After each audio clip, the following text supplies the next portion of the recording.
Promotional consideration paid for by the following.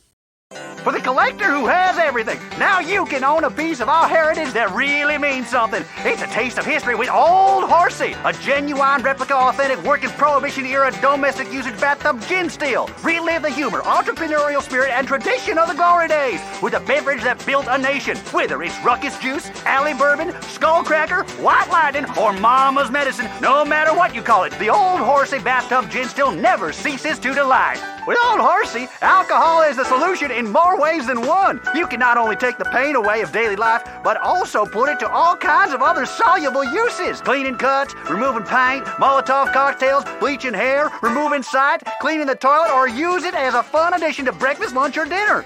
And your superb vintage is a handy substitute for petrol in your car. And with the world about to collapse with Y2K, you can really never be too self-sufficient. Old Horsey, the genuine replica, authentic, working Prohibition-era domestic usage bathtub gin still. Visit bathtubginstill.com for more. Shut up and sit down.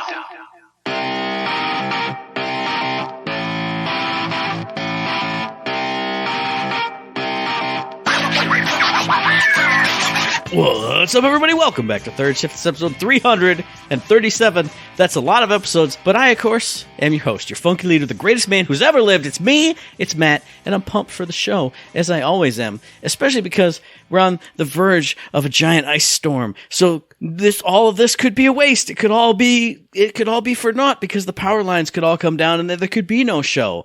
But up until that point, with me, as always, it's the Light Bear, the Light Bringer, the Light Bear Bringer, the Beastmaster of Third Shift. It's Eric, and he's here to tell us it's a magical day. It's the 22nd of February. It's time.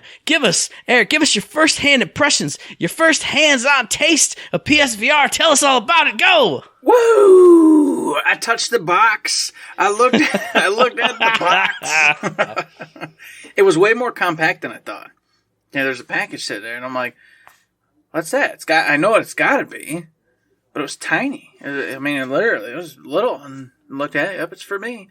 Open it up. Sure enough, inside there's the PSVR 2, all beautiful, all looking crazy cool. Obviously I got the upgraded one with the Call of the Mountain game with it, and so it's got Aloy and whatnot on the cover and all this stuff happening. And I go, man, this looks really good. The kids were like, what's that? So I told them, and I set it down, and then I made dinner, and now I'm here. That is my first impression of PSVR 2, man. I have touched the box. I said it was small, and I was ready to go. But what are you talking about, Eric? I might force this podcast to drop on Thursday. So you had a whole day to talk. Right? You didn't even play it when you got it. What are you, first world problems, Magoo? Buy things and let's let them sit. I chastised Matt just for a second. I didn't give him a big guff of grief, but he messed up everything. All right, listeners, listen. If we'd have done the show proper, we'd have the PlayStation State of Play to be talking about right now. We'd have my actual real first impressions of playing PSVR 2 right now. We would have a show just puking right out the mouth. Didn't even have to think about it, everybody. But instead now we get to be late to the game goofies talking about the State of the Play stuff next week when all of you already know everything about it. And the PSVR 2 is not such a big deal, but, still, man, we missed out because, Matt, as he just said, we got to record a little bit early. So, unfortunately, I haven't got to play it yet. It's just sitting there in its pretty little box, brand new, not opened yet, because I got to make sure that Amanda's still going to let us keep it. So, if she doesn't, then I got to, make sure the seal stays on it. No. What you got to do is you should have ripped it open and then pulled it out and went, oh, no, and like, oh no, I'm tripping, I'm falling over. Oh, the table, the corner of the table scratched a big thing right across the front of the van. We couldn't possibly return it now, babe. It's too late. I doubt anything will happen, but Yeah. Still, to be safe, we got to do the thing properly. So yes, I know I was telling some folks on the old Discord that I was gonna hopefully have a first impression. It didn't happen. Dinner and here. And obviously Matt's got to do some editing and stuff. So I was like, well, I can't sit here and spend another 30 minutes to an hour loading something up, trying something out. We wouldn't get going until 6:37 at the very earliest, which we're already doing at 6:30. So it'd have been a very big no-go. So I didn't get to do that, but I did go see Ant-Man at the theaters, Matt. I went and saw it. I got the queso dip. I got the Pepsi Freeze. Oh, it was so good. I got my giant bottle of water that's like inhumanly giant, and then I got my chicken strips with my French fries and my little cup of buffalo sauce. Ooh, yeah. Watch that movie, munching on the chips, just enjoying the hell out of the like nice little comedy bits and the little, the back and forth between the characters. The whole fetish with the ants, always getting brought back in somehow, some way. Drink the ooze, the little ooze dude. Yes, the little ooze man. Oh, that's a spoiler. I can't say it. The little ooze dude who didn't have any holes. That's such a good little moment. I love the character with the giant blade, yes, the giant beam on their Let's head. torture him. We should torture him.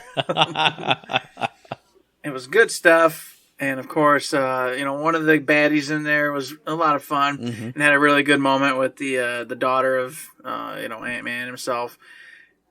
Good times. I had fun. I enjoyed the movie. Yeah. Definitely, don't regret seeing it whatsoever. So, I was happy. It was a good movie night. It was a good movie day. Got to have a ton of fun with it. Then, playing World of Warcraft. I'm doing LFRs now, Matt. I've graduated. Hooray for me. We are now in the looking for raid stuff. We're doing those. Getting rid of a couple of them last week. Going to do the other one this week. Plus all the other two again. Trying to just gear up.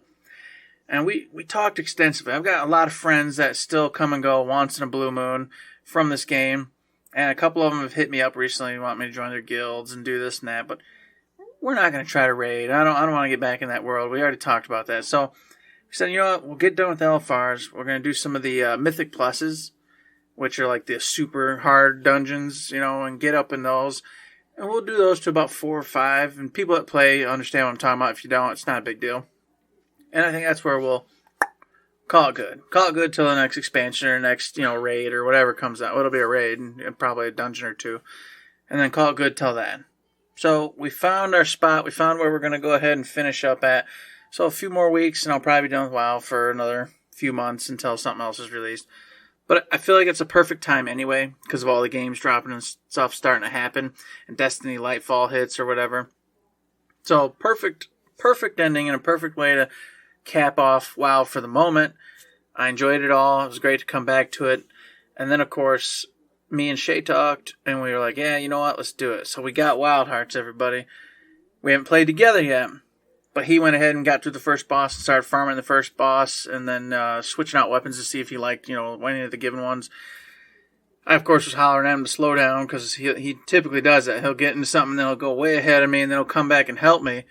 But it's, how it is when a pro player with all the cool gear is just helping you out, and it's basically you're just kind of hanging out, attacking that baddie. Look how cute you are doing your little attacks. So I don't want that scenario to happen, but he did wait up. He's only done the first one. I went ahead and got to the first little, main story boss fight, did that, got to the point where I can access the next area, and that's where I capped it, because I want to make sure, like I said, we play together. First impressions, a lot of fun, very cool. It definitely does have that Monster Hunter world vibe in the sense that once you commit to attacks, you're going and you're doing it. And if you screw up when you're doing it and then when the baddie was about to do some other attack, it can wreck you really quick. But it is way more forgiving, I think, so far anyway. Because when you do get hit, instead of attacking like you wanted to do, I don't feel like you take as much damage as you do in Monster Hunter World. Like sometimes you were just dead. You messed up and, well, that was game over.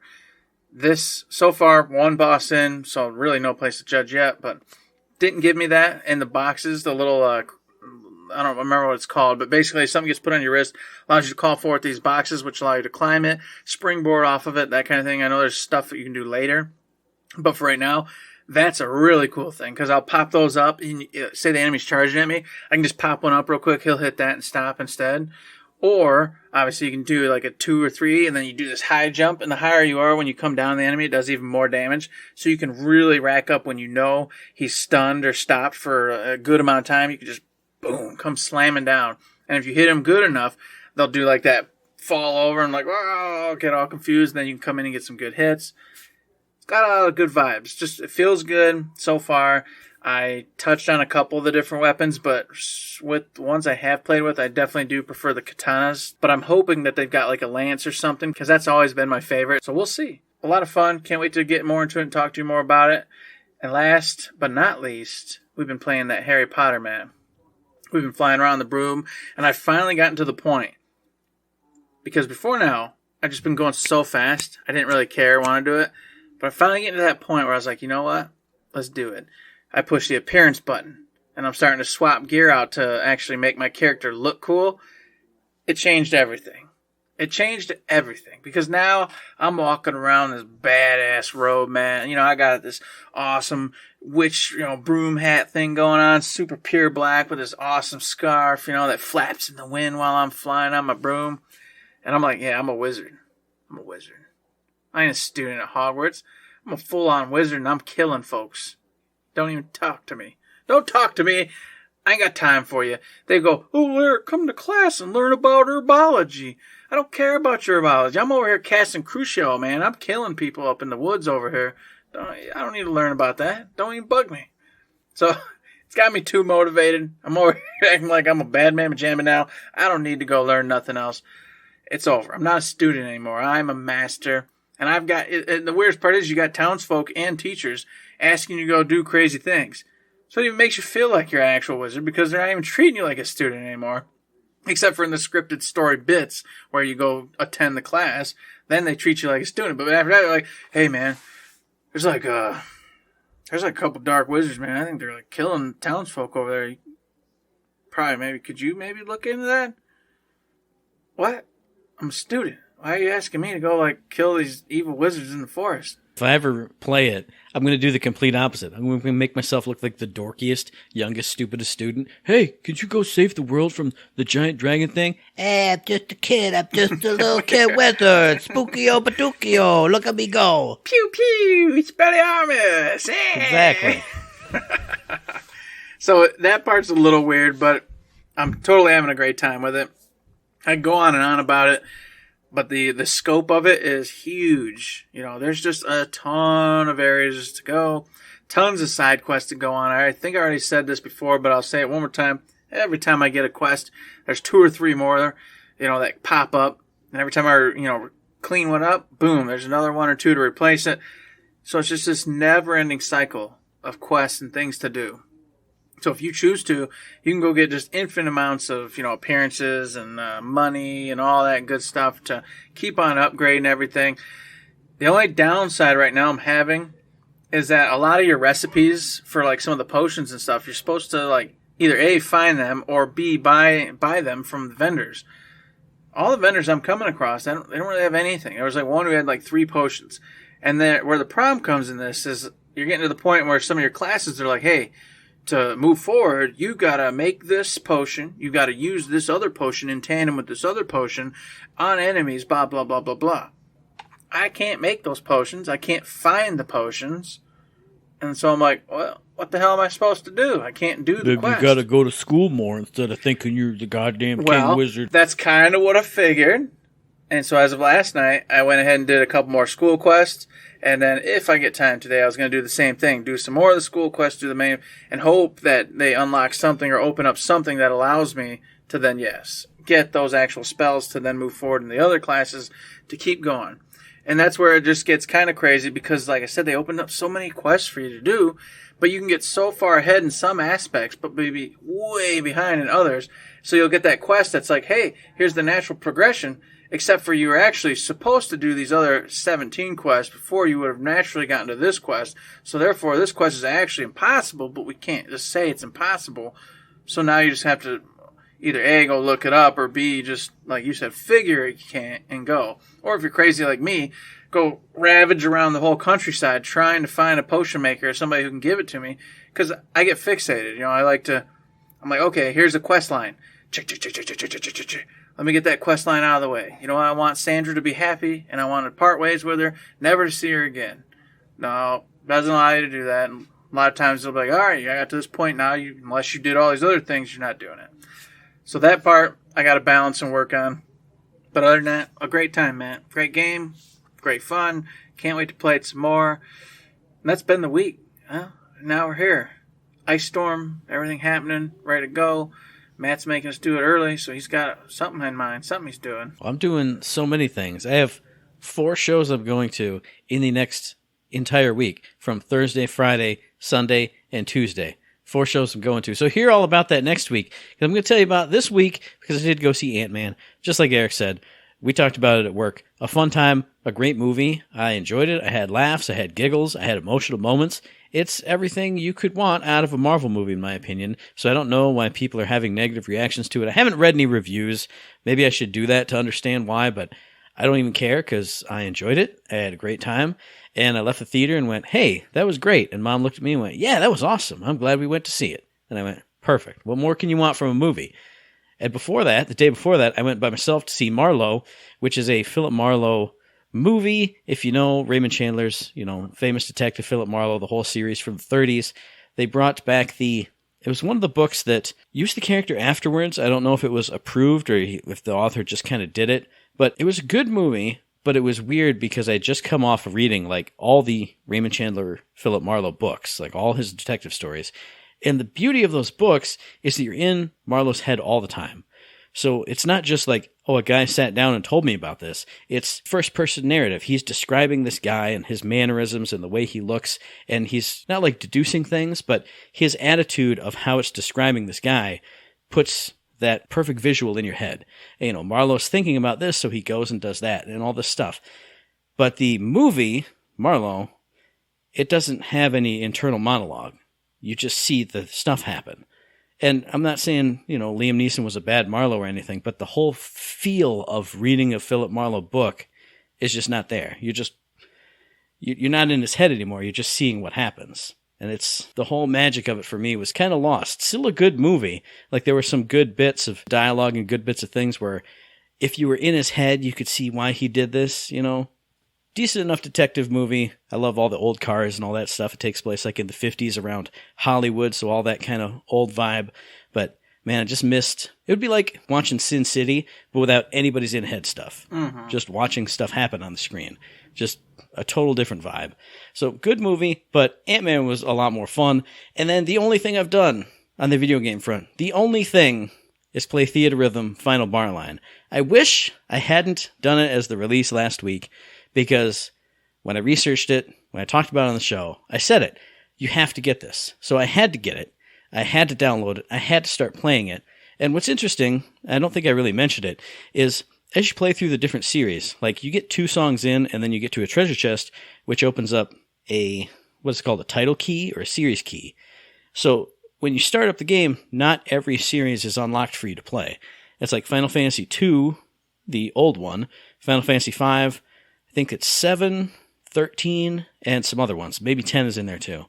So I unlocked 5, started playing it, and went, oh yeah, this is it. Remembering from my Pixel Remaster playthrough. Having a blast, playing all the songs, putting my little characters in their little lineup, doing their thing. Then I got done, I went, okay, well, I have a title key. What do I want to unlock next? And that's been the beauty of it, is kind of pacing out my favorites, so I don't get to the part where, I just played 4, 5, 6, 7, 8, 10. I don't know. The rest is just, I don't know. So I'll get a series key if I'm playing through one that I know and love like the back of my hand, and I'm getting perfect chains the entire way through, just absolutely destroying it. And granted, just playing on the default level of basic right now, having a great time, blowing through it. Then I'll get that title key and go, okay, well, what's next? I should play something I don't know.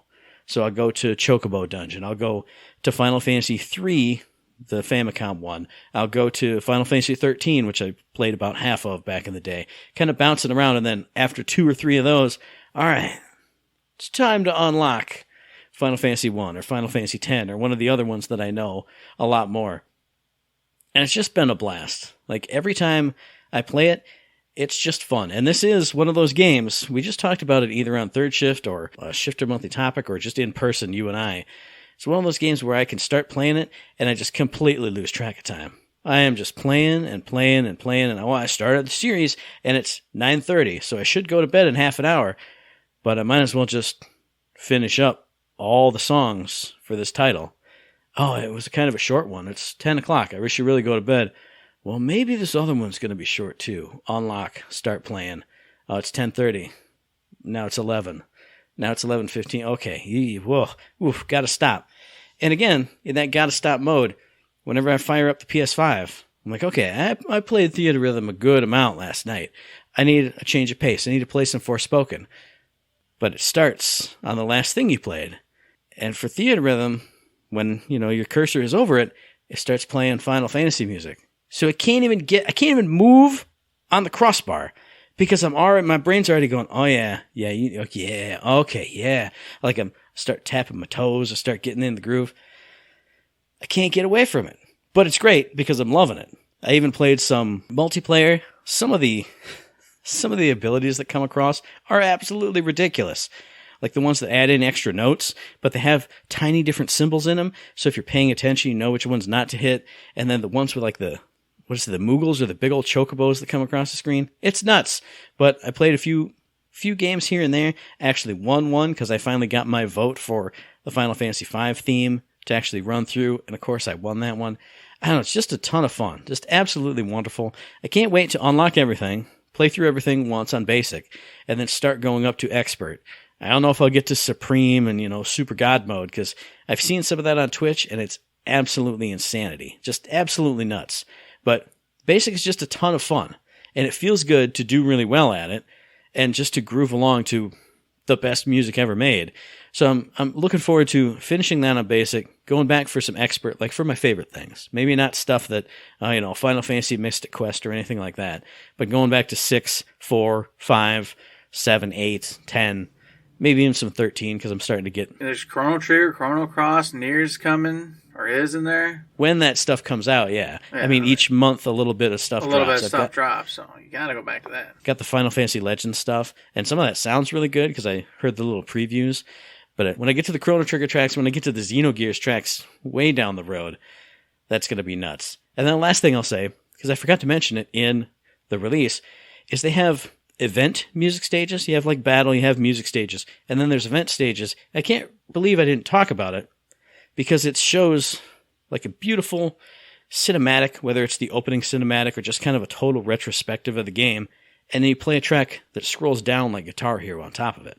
So you're playing this awesome music that you absolutely love, especially if you've unlocked the event stage after beating the regular. Now you definitely know it, but then you get to see like the whole thing. Like I did Final Fantasy II, the Famicom one, and it's a beautiful like little snippets and scenes from the entire game. Going from the beginning where you fight the forces and get instantly killed to fighting the ultimate emperor at the end. So it's just as you're playing the theme of the game, you get to see it. It's like being at that Final Fantasy concert all over again. You get to see all this beautiful stuff happening, play the music, have a great time. What a great time! That's the only game I played. I can't play anything else because as soon as I boot it up, I hear it and I go in and I play more and I have a great time. That was my week. That's it. Goodness gracious. Well, I kind of lied because I did other things, which was watch Twitch and do family stuff and this and that. But I've been watching YouTube and stuff. It's been great. While I was watching Twitch, everybody's been jumping on this game, Atomic Heart. All right? This game was something me and Matt kind of looked at a while back and was like, it might be cool. I don't know. But never kind of came into the target sites. So I watched it. And I went, holy crap. This is cool. This is ridiculous, over the top, bonanzas, all right? So here I will talk about it. It's my release for the week. Munfish, a Russian developer, made this particular title, and of course it's out now for everybody that wants to play it on everything except for Switch. It is a Game Pass game, so if you have Game Pass, you can just go play it, while not free of charge. But you know the deal. What it is, it's a first-person shooter. You are this Russian veteran from World War II, and here's the dealio. During World War II, Russians had this advanced technology which actually stopped the war before it ever went crazy, except for the unfortunate event that the Nazis actually unleashed some kind of weird chemical that actually murdered millions of people all over the world. So the Russians then took that technology that they had and made AI, robots, etc. to help with the work shortages, and boom, across the world these things are going. Hence, here we are. What happens is you get called out to this particular factory, people are dead. These androids are starting to attack you, and then the plot unfolds. So now here you are, a military guy, wielding your guns, grenades, all that good stuff, you get it all. But on top of it, since this is that weird past but sci-fi adventure thing, you get this really cool glove that allows you to do like telekinesis and flame magic and all sorts of cool stuff, electrical magic, to fight off enemies, the androids, humans, doesn't matter, whatever. You're fighting all sorts of crap. But here's where the game really shines. is the story. I don't know. Most people say it's pass or, leave it, take it, whatever. Doesn't matter. For me, watching these Twitch players interact with these characters, it's just bananas. It's over the top. And it's intentionally over the top. You meet this grandma at some point, and she's just pulling out RPGs, shooting robots. She's just insane. She's just this crazy grandma handling business, don't even care about you, doing what she does. Had me cracking up. Then, I hate to spoil it, but I gotta say, you meet this machine that actually turns into a machine that upgrades you. But this machine has the spirit or the persona of a female who's like really just wants something, and she just doesn't stop and goes way over rated R with it all the time. And just seeing the different streamers and watch them get to that point, and then just how they react and how they interact with this part of the story makes me laugh all the time. Because some people, hate it, don't like that, and they're like, "Oh my god, what the hell?" Some people get into it, and just the chat for those few minutes has been fantastic. I really appreciate the fact that Munfish knew they had a story that was wild and going over the top. They just went with it, and everybody you meet and everything that happens is just freaking nuts and bonkers and crazy, but also terrifying. Like these androids, they have that android look. Like they're not alive, they don't care, but they have these personalities to them and just kind of eerie, weird feeling. Plus, there's always like big giant mechanical things and everything in the background happening, so you never feel safe. You always feel like there might be something else happening. And the gunplay looked solid. Didn't look like anything special. I mean, I can't say that it looked like, oh my gosh, it's like, reinventing the wheel for first-person shooting, but it looked doable and usable. It looks and feels good. The shotgun obviously blows baddies back, does what you'd expect a shotgun to do. The magic abilities seem solid. I don't know how scarce ammunition was because, I didn't watch hours upon hours of them playing. But all in all, it's a gorgeous game. I can tell you that. The soundtrack, from what I hear, seems solid. It makes me really want it. And I don't like that, Matt, because I got too many other games to do right now. But I would tell you right now, check Atomic Heart out because I just feel like there's a lot of love and attention put into this game. And it just feels good. I mean, it feels like a lot of fun. You're going on a grand adventure. A lot of people compare it to like Fallout and BioShock. That's exactly what I was going to say, because I remember when we first saw reveals of it, and we went, oh, it looks kind of cool, but neither of us followed up on it. We haven't watched any of the other reveals or anything like that. And so it kind of hit, and I went, oh, that sounds kind of neat. But I saw people saying, like, if Fallout is like American Fallout, if you want to call it that, then this is like Soviet Union Fallout. And I went, that sounds awesome. That sounds incredible. In this weird alternate future, and then any kind of resemblance to Fallout is always good.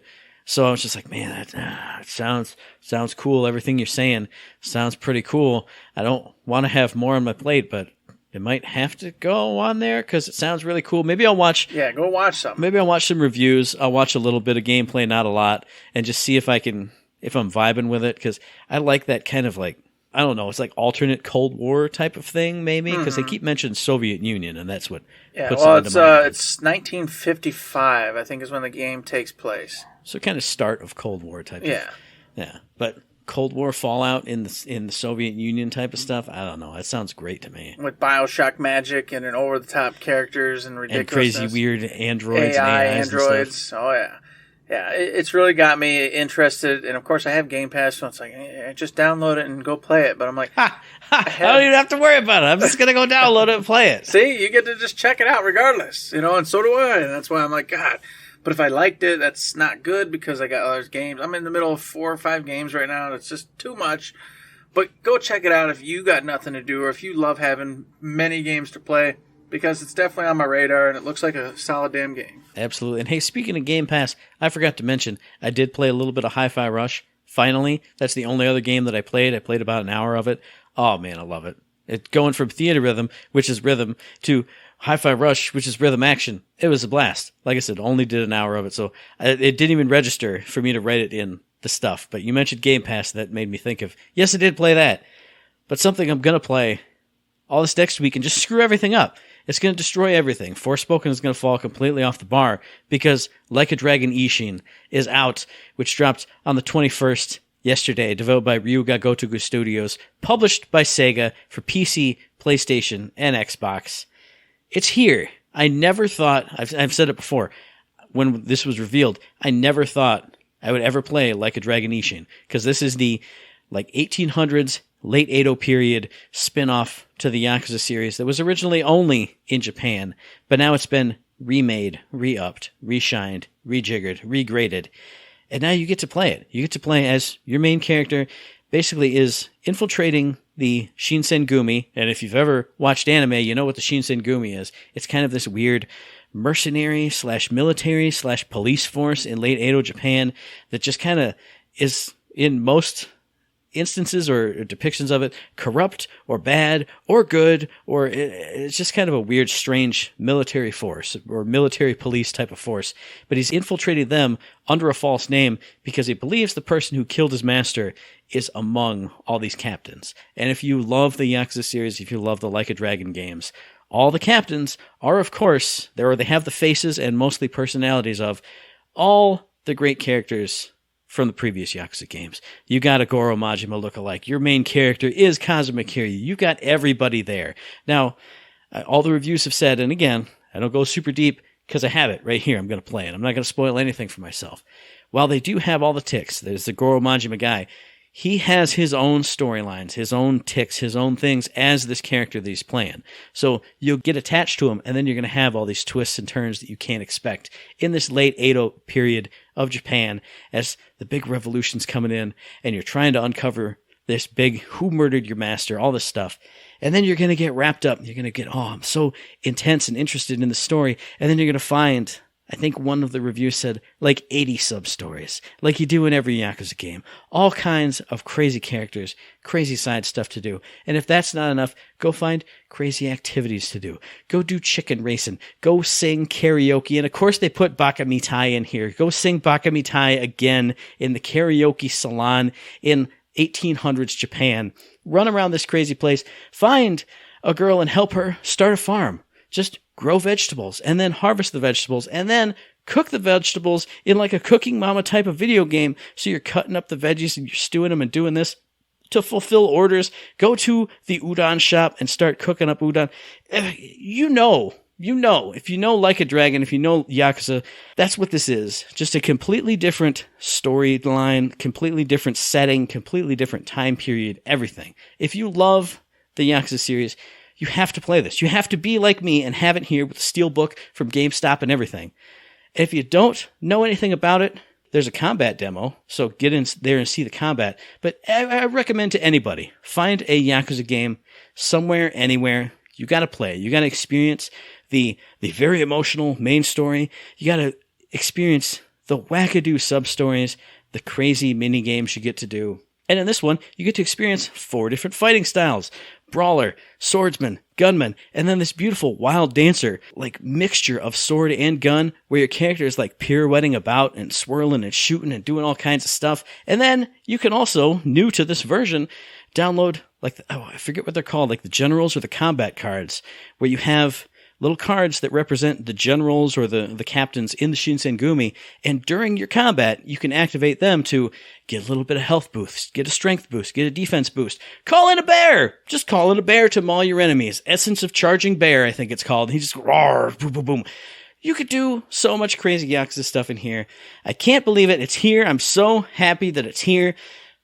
But I have to stop playing Theater Rhythm now. But it's going to be awesome. Yakuza games are amazing. Like a Dragon games are amazing. Ryuga Gotoku Studio could do absolutely no wrong in my opinion. I'm so hyped to play this. It looks good. It sounds good. It's going to be crazy. I'm going to be playing Like a Dragon Ishin forever. It's wow. I want to throw my mouse, but it's very expensive. I just want to flip the table, but I can't do it. Well, you're going to be playing it for a while because you got other Yakuza games or Like a Dragon games coming this year. The man who forgot his name or something, you know what I mean? Oh, it's going to be good. You're going to be eating lots of Like a Dragon this year. It's going to be outstanding. But before you eat that, before that happens, maybe we'll see something on this little snippet here, Mr. Matt, that I thought was very interesting. It's the only thing that I could think of that was cool was Game Informer had an article by Marcus Stewart today that I was like, ooh, this is interesting. Blumhouse, those, you might know them from making films. Lots of awesome horror films in particular. And I mean, one of my favorites, Insidious, everyone's favorite. Paranormal Activity, the new one, Megan. All sorts of scary movies. Didn't they do Malignant? Were they involved in Malignant? The greatest horror movie in the last, Oh my gosh, they probably were. I'm not 100% on that one. Maybe it follows. I don't know, but they do a lot of good stuff. They do tons of really good horror movies.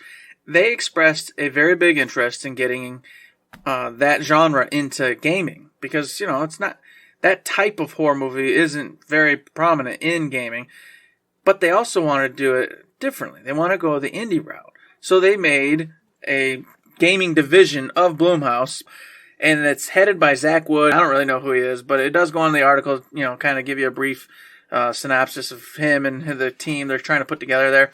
And what they're going to do is they're going to work with indie companies to keep, the budget's about $10 million or less to create interesting and fun games in that genre for people to play. This is awesome. To me, this it's all sorts of potential, and it's going to help, a lot of the different indies, out there get the funding and the money they need to create awesome games. And if they can keep that Blumhouse, that character, that flavor, that has the potential to make some really scary, really cool games.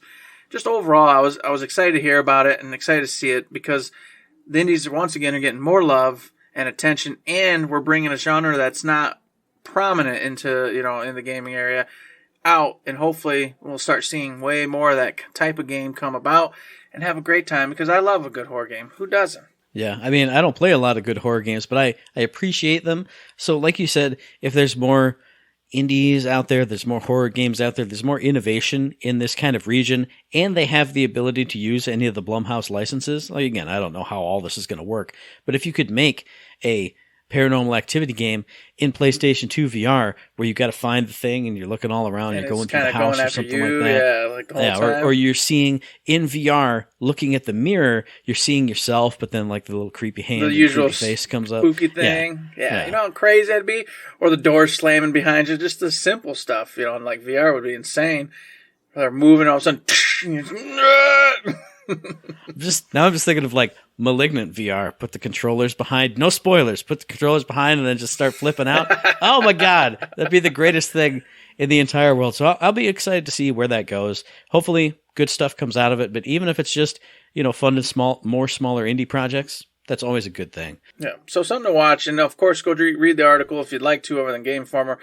A lot of good stuff in there. Just can't wait. Can't wait to see what comes of it. Something, hopefully, something good. Absolutely. And then, Eric mentioned it's a short turnaround. We don't have the big topics to talk about.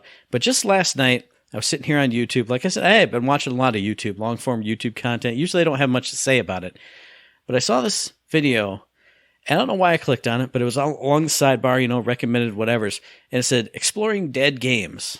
And I went, that's a meme on Twitter. Oh, dead game is dead. But this guy Redline, Redlyne. So if you can look this up on YouTube right now, he went into a lot of actual dead games that are still up somehow.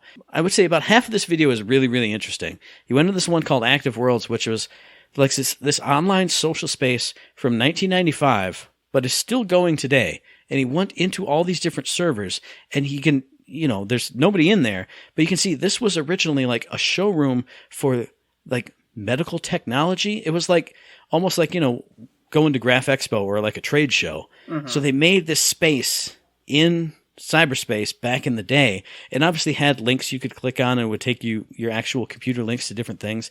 So it's kind of fascinating watching him walk around these different areas, these different servers that are still active somehow. Like they weren't taken down. I don't know who's paying for them to still be up there, but this beautiful time capsule from the 1990s, early 2000s, stuff like that. There was a World's Chat Japan where he was going through all these different rooms, and you can see a lot of it. Yeah, it's just empty rooms, but you can imagine all the kind of discussions that went on in here, these themed rooms where people would hang out and do stuff.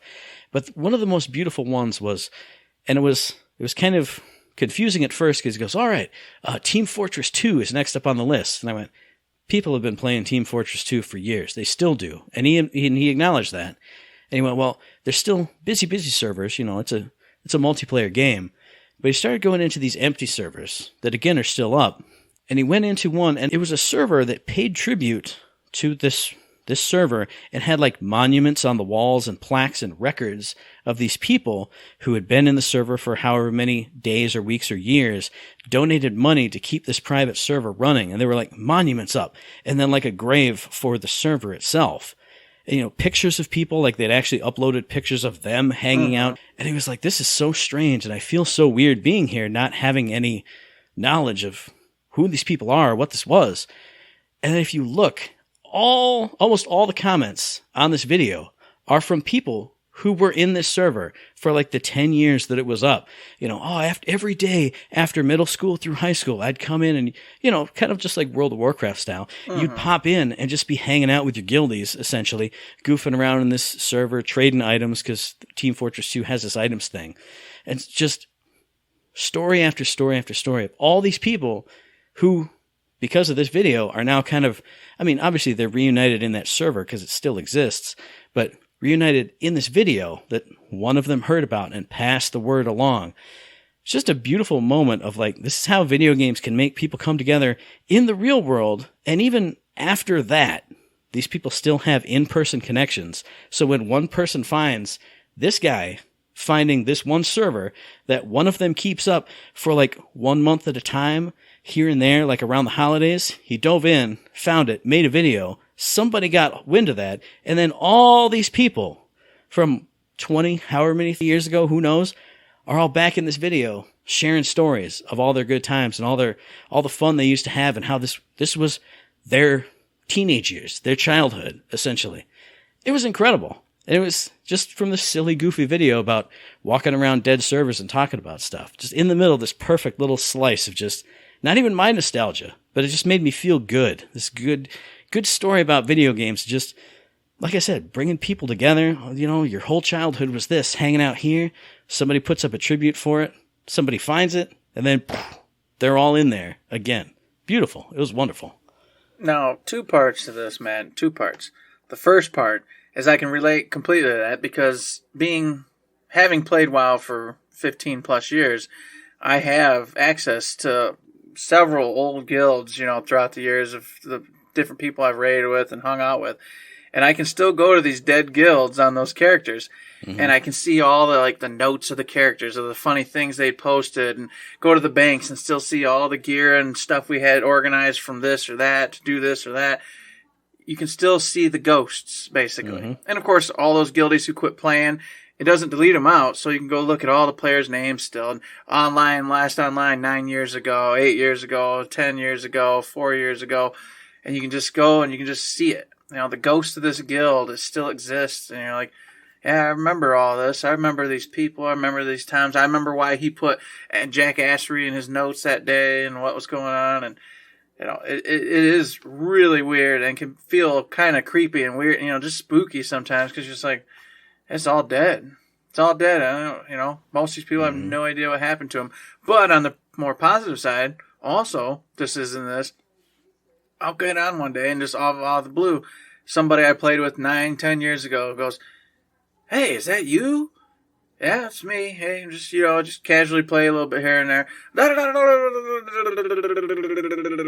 And off you go on this whole, "Hey, what have you been doing for 10 years or 9 years?" And you're like, "Oh, well, you know, I got kids and do this and that." And like, holy crap, man. Blah, blah, blah, blah, blah. And you just go on this whole story for half hour or whatever and just talking to this person. And then, you know, off you go to then, you know, your usual day-to-day life. So it is really cool. I mean, I did the same thing with League of Legends for a long time. Had a tight crew. We ran together for like years and years. All went our separate ways. Every now and then, one of them will find me on Steam, be like, "Hey, brother." He's one of the Trinidad guys. "Hey, brother, what's going on?" And we talk and talk and talk. And it's like no time has elapsed. Mm-hmm. It's beautiful. Just all those memories just come flooding back. "Oh, it's J-Boss, and he lives with his brother." And da-da-da-da-da-da. Yeah, I love that kind of stuff. And then to know that, you know, it's not just in real life stuff. It's through the magic of video games. Stuff that people say, "Oh, you don't make any friends through video games. You're stunting your social growth. Yeah, you're not having any connections." Boom. There it is. Here it is. There are definitely connections for sure. But on a weirder note, I was fully expecting this and you didn't give it to me, but He's going on a dead server after dead server after dead server on all these different things from God knows how long ago. I was waiting, man, for him to hop into this dead server that has one person in there. And they're just like, and then they just kind of come up on whatever game or, or website type 3D thing environment it was. And all of a sudden they start following him around. And then he leaves it. And then all of a sudden they hack into his computer and they start texting him. This is a horror movie, man. We're going to turn this around to something crazy. And next thing you know, you got this psychopath who's been living and haunting a dead server for God knows how many years. First person that comes in, and he attaches or she attaches right to him, and this goes south real quick. Well, you can send that to the Blumhouse game division.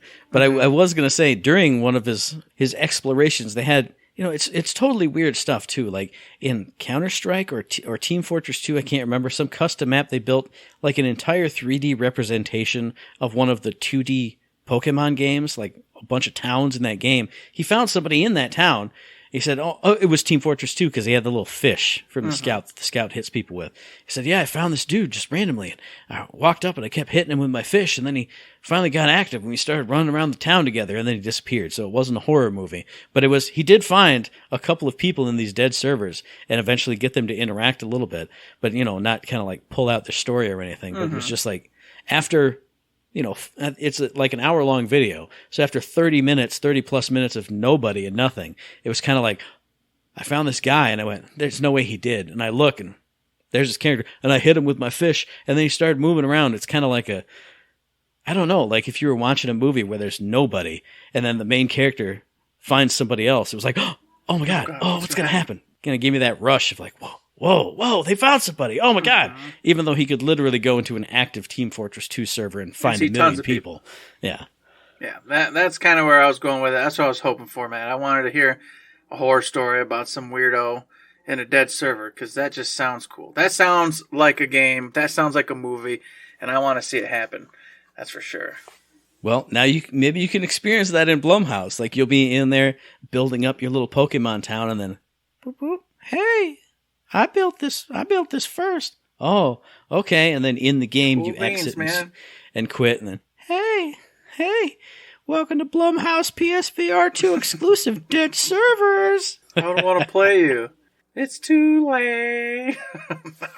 You like double tap to turn it off, and you jump scare in your face, something like that. Well, that'd be cool. That'd be awesome, actually. I'm surprised that hasn't been done yet, to where it automatically, if you try to shut it off, it does a jump scare before it shuts off. So it just knows, hey, if they auto quick shut off, to do this thing to them before it shuts off. Yeah, that's some Metal Gear Solid stuff right there. Or like when you double tap to get the see-through, it puts something up in front of the see-through. Give people strokes. Yeah. It'd be great. It'd be great. All the freaking, dirty laundry that had to be done, and all the stories the streamers would have of that kind of scenario happening. Yeah. Man, perfect. Well, yeah, that's definitely awesome. Just makes me sad, though, when you talk about that, because, like I said, being a real life thing, I'm like, it is cool and it is weird, but it makes me sad, too, because I've lamented a million times before, that I wish somehow we could have all kept going together and doing those games together, but time marches on to the next big thing. And like we've talked about in person before, if that happened, you wouldn't be the person that you are today.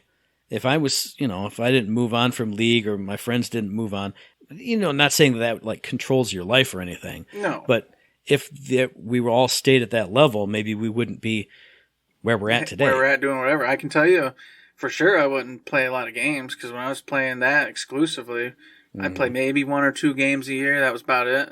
And then obviously WoW was what I did. Yeah. So if I kept playing and doing that, I wouldn't know about 75% of any of these games that are out. And I still played a lot of games, but I played League literally every night. So I wouldn't have time for pretty much anything else. So, hey, if you're listening to this podcast and you enjoy it, thank us for dropping out of our favorite games at the time, apparently. Thanks to all Eric's guildies for ditching them and leaving me to die in the servers. Appreciate it. But hey, if you got some stories of some connections from back in the day, stories like that, dead servers you remember, places you used to hang out in the games, online, friends you used to have, let us know those stories, because I thought that was an awesome story from back in the day. Let me know yours out there, podcast listener, via the email, thirdshiftme@gmail.com, on the Twitter machine at ThirdShiftME, and find us on Facebook on Third Shift. Indeed, you can find us over there on Facebook. You can also find us on Patreon.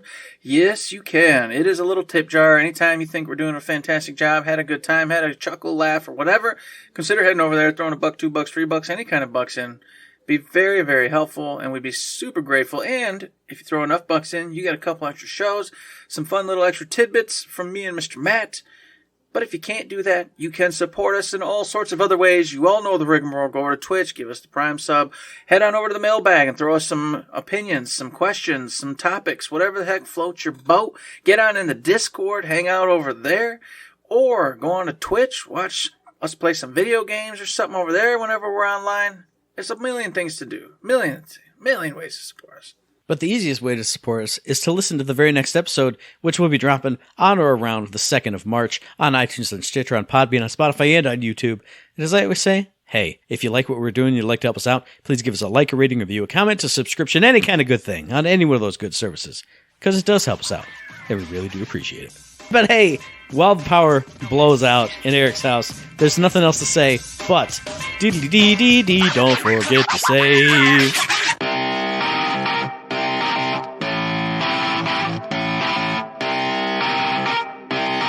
Shut up and sit down. Nothing else to say?